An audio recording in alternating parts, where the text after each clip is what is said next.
Howdy, folks. I'm going to try something here called a Hershey's Candy Corn. It's a candy bar. I guess it's chocolate.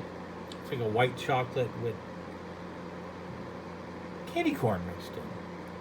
I did send a buddy of mine, Jason, a few candies that I picked up recently. Some I had in my stuff, like the ghoulish M&M peanuts that he insisted were peanut butter M&Ms, or yeah, they were peanut M&Ms that he kept calling peanut butter. But whatever, it was cute in his life. He's a goofy little guy there. That Jason is. But, man thinks he had all you can eat breakfast at Taco Bell. That's an inside joke. Anyways, I know he doesn't like it. Nobody likes candy corn. I like candy corn. I actually like candy corn. So, not all candy corn, good candy corn. I don't know how good this is going to be mixed into a chocolate bar, and it's a white chocolate bar, and it's, oh, it smells kind of funky. I'll give it a try. I'm going to do it.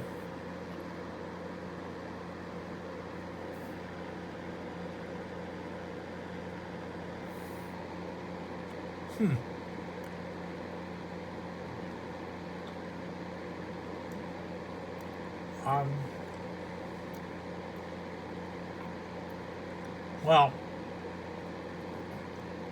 I don't taste any candies in this thing. I don't taste candy corn.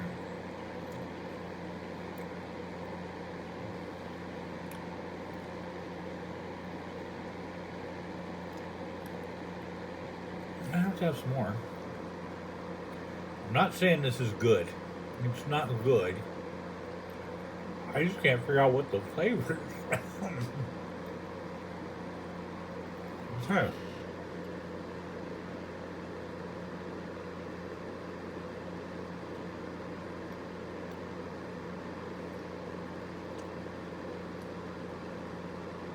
It's nothing. It's like a vanilla candy bar.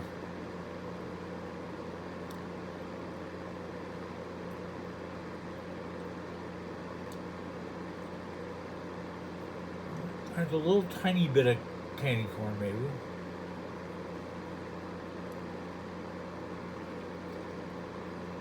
And it's really just, I guess, white chocolate.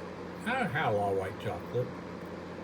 I haven't had a lot of chocolate. I'm not a chocolate, I've never been a huge chocolate guy.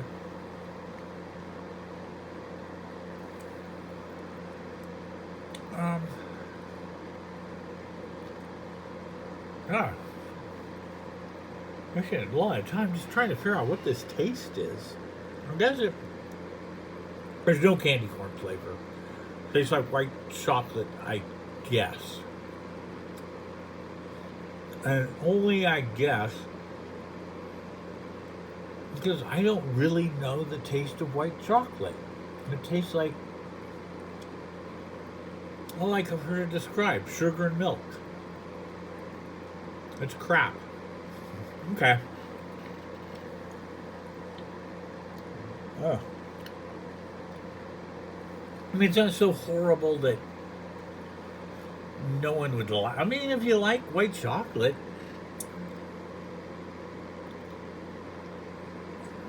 I think this is fine because I don't taste candy corn in it.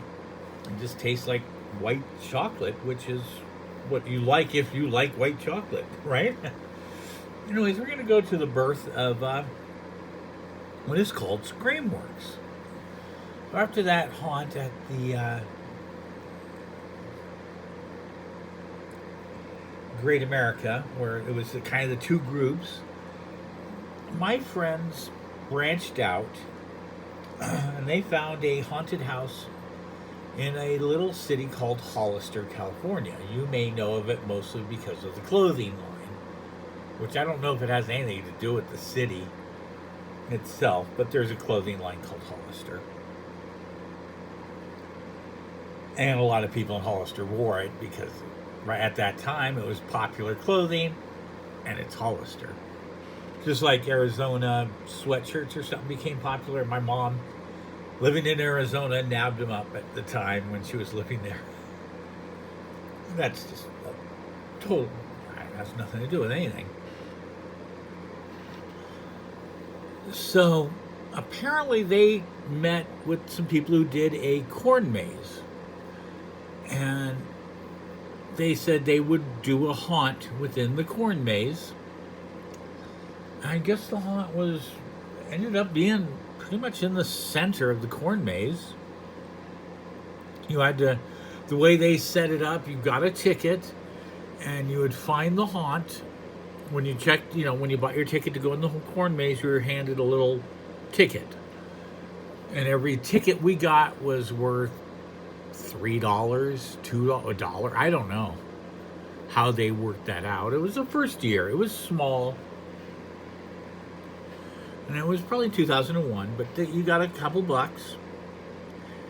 And they would come through, and if the people wanted to go through the haunt, they'd give the ticket, and we'd save those tickets in a big bag and get paid later. Or they would.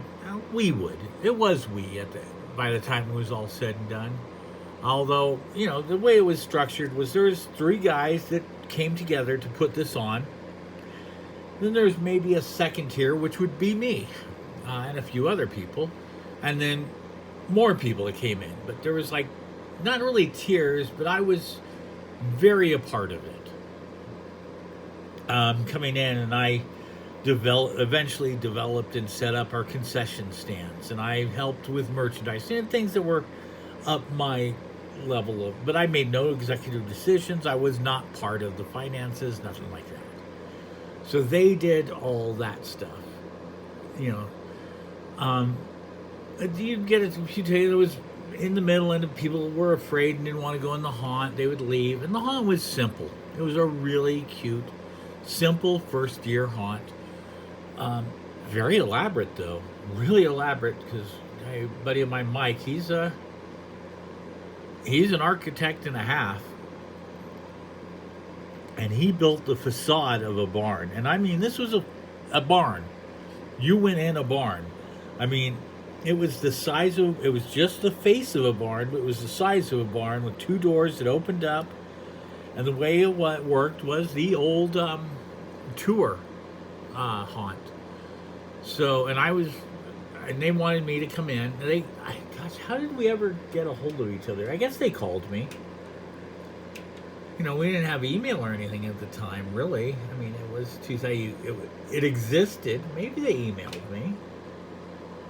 I don't think I had did I have? Yeah, I would have had email then. They might have emailed me. I don't know. But you went in through the barn doors. You got let in as a group.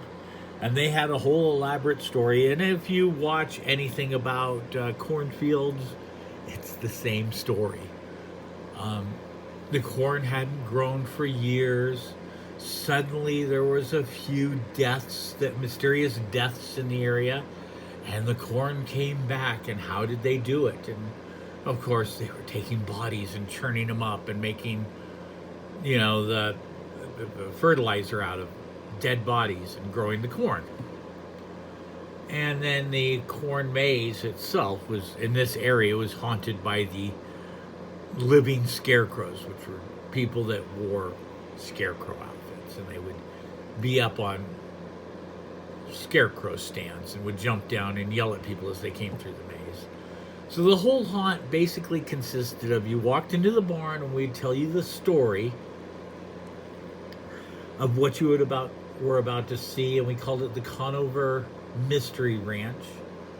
And the Conovers were the people that did this. It was a very good story. I mean, they created a full story. And you'd walk in, they'd put on a whole event where, and there was a child that died at birth and this and that. And in it, you'd get people over to an area where they'd looked out in a pit, and there would be a dead baby type of figure, and they dropped down a bucket inside or something that made a big noise, made everyone jump back. and you'd send them off, and they basically go through what was now a fallen water tower, and they're out. And it was a real small loop around that came, and as they went around in a big half circle, more than a circle, almost a full circle, of all scarecrows, getting them to finally one more facade. The fallen water tower was decent, looked like a fallen water tower, and you walk in the base and out the end where it broke open, well lit and stuff. I mean, there was only three structures. The barn facade, the fallen water tower. Oh, there was an outhouse. There was an outhouse that was a little scare where a scarecrow would pop out of an outhouse. There may have been one or two more little doodads on the walk, but the final one was a tool shed, a chicken shed or something, with a chainsaw operator in it. And the chainsaw operator would do the outdoor chainsaw scene, and scare you, and you'd run away, and you'd be done. And people could buy return tickets from us for a couple bucks, whenever it was, or they could go back out through the corn maze. I guess the Screamworks got to keep return ticket 100%. But if you wanted, it was pretty cheap. It was maybe $10 to go through the corn maze, and we got $1, I'm gonna guess. And for $2, you could redo just the haunt, and maybe we gave them 50. I don't know. I don't know the money. I didn't do that part, but it was that sort of idea. And it got popular. People started. I mean, we probably throughout the first year processed a few thousand people, which was quite a good number. By my last year, we were processing a few thousand people a night, but the first year we processed a few thousand people. And it was a success. And there were some fun stories. I guess one of the only fun stories from that year. It was just cool that we did it. And the next year we went on to be different, an actual event, which I'll tell you a little bit about later. I guess my one fun story, which I'll tell you a story, was they had no one to do the door operator. And they needed someone to tell the story. And people have laughed at this for years. They came up to me and said, Daddy, nobody is around to do the door. They all had to run off to that, whatever it was. Or hadn't shown up. Do it. Can you just do it quickly before someone got back? There's a crowd. Whatever it was, they needed anybody to walk them in and get them to the water tower. I didn't know what to do. I never listened to the story. I was around. I was doing it, and I knew it was something about, and I've even told you how good I know the story. It's about a dead baby in the well or whatever it was. So I just did it like Daddy. And when I got to the barn, I didn't open the door. I kicked open the door. Get in! Over there! And I'll go over to the well and around it! And they all kind of got around it. Look! Dead baby! Pulled the string, the boom, and they all just jumped. I go, now get in that room! And they just went on to the haunt. Because I didn't know what to do. And the people who did it had come back. And they're like, that was the best. Will you do it the rest of the night? I'm like, hell no. That was stupid. I didn't know what I was doing. I'm not doing your job. You guys want me as dad? I'll do Daddy, And then I played him. He was mean, gruff, and goofy. It was a fun character. So I played that, doing their job. It was a fun moment, but other than that, the first year was just kind of amazing that some people who really wanted to make haunts their livelihood did it, and I was a part of helping. I had stuff like my Amazon, eBay, whatnot. That was my livelihood. That I just wanted to do it for fun. I've always just done it for fun. But it was neat to be a part of it. and neat to be a part of something that's pretty well known in the Bay Area haunt community. So I'll tell you a few more stories about the growing of Screamworks. I don't know a whole lot about the demise of Screamworks. I was not around for that. And I really don't feel those are my story to tell, but there was a demise to it at the end. But we'll talk about the growing of it later. All right. Thanks, folks.